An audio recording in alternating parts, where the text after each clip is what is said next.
The words were Sarasuda Ninne Kori Chala Marulu Konnadira Girini Velayu Shri Venkatesha Karunimpa Ide Samayamu. This was the first part of the Varnam. A Varnam,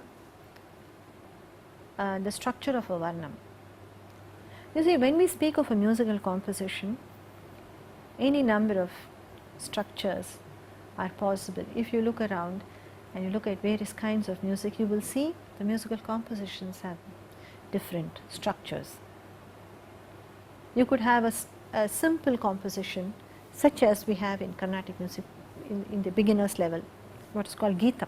Now Geetam is a composition, a very simple musical composition which has a set of about 8 to 10 lines, and these are just sung one after another without repetition and without any other sections of the composition. Varavina mridupani vanaruhalochanarani suruchirapam bharaveni suranutakal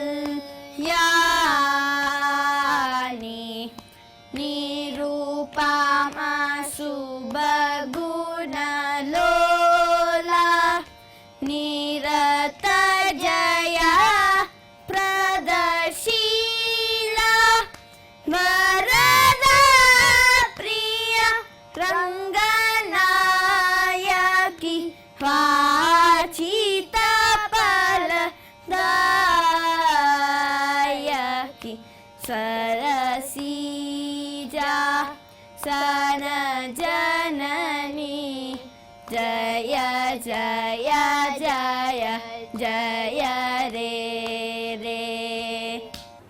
In Hindustani music, if you look at a khayal composition or dhrupad, if you look at a khayal composition, it has two parts to it, what is called the sthayi and the antara.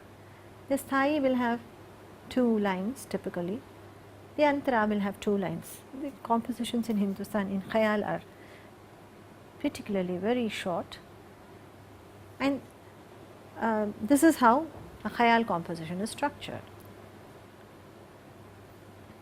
Varnam as a compositional form, and you will see later the other kinds of composition in Carnatic music like Kirtana or Kriti, they have a different structure, compositional structure. Now Varnam as a composition is divided into 2 parts. We have the Purvangam or the first part and the Uttarangam, the second part. The Purvangam essentially consists of some Sahitya portion or textual lyrics. Usually there are 2 lines of what is called the Pallavi, followed by 2 lines of what is called the Anupallavi, followed by a Swara pattern, a set of Swaras. These Swaras are called Muktayaswaram. So the first part of the Varnam, if you will notice, will have 2 lines of Pallavi followed by 2 lines of Anupallavi. The Pallavi lines normally are in the middle range of the octave. The Anupallavi goes up into the higher regions, the higher octave, and it comes back and it merges into the what is called the Muktayaswaram. And after the Muktayaswaram is sung, you go back to the Pallavi, the first part of the first line of the composition. This is the Purvangam of the Varnam. The Uttarangam, and these are sung as separate parts actually. There is a clear demarcation of these 2 portions of the Varnam, Purvangam and Uttarangam. The Uttarangam starts with usually just a single line, a single avartana of what is called the Charanam, followed by 3 to 5 sets of Swaras, and these are in increasing avartanas.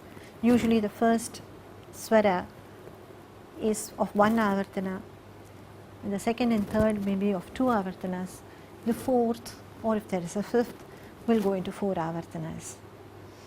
So if you notice, if you can go back and listen to the Varnams, or if you listen to the Varnams that are to follow, that is the general pattern of the of a Varnam, that is the general structure of a Varnam. Now, if you look at the lyrics, the words of the Varnam, of any Varnam, they are very simple lyrics. It is almost as if there is I am talking about a traditional Varnams, there is a stock set of phrases which are often found in many Varnams. For instance, ninne kori or ninnu kori, this is one expression you find in many Varnams. Marulu konnadira, that is also an expression that you find in many. Chalamelara, don't delay. Modi chesera, don't make it so difficult for me. The mood of the lyrics, the text is usually it is Shrungara or romantic, but almost invariably the romance is directed at a deity. In this case, the Varnam in Saveri, which I just sang, it was the Nayaka or the hero of the piece to whom the song is addressed is Lord Venkateshwara. It could be otherwise. In many Varnams it is the Tyagesha of Thiruvarur. We have Venugopala. We can have you can even have Kartikeya. So some deity or the other is usually the Nayaka or the hero of the piece, and the song is as if it's the heroine singing of her love and beseeching him, the deity, to favor her. There are two kinds of Varnams, with what are called Tana Varnams, and there are called the Pada Varnams. The other kind of Varnam is called Pada Varnam. Now, Pada Varnam is a Varnam that is usually cast in some Rakti Raga, or that is sung more slowly in order to offer scope for dance. So, you see, since Varnams always almost have Shrungara as their theme, it offers very good scope for Abhinaya, dance, in Bharatanatyam especially. Bharatanatyam as a dance form has evolved simultaneously along with Carnatic music, and many Varnams are part of the repertoire of Bharatanatyam dancers. Bharatanatyam being the South Indian dance form that has evolved in Tamil Nadu. Pada Varnams are rendered at a more leisurely pace, and very often the Charana Swaras, they also have Sahityam. They have text for the Charana Swaras also. So, we have these two kinds, Pada Varnam and Tana Varnam. What you hear in Carnatic music concerts is mostly what is called Tana Varnam.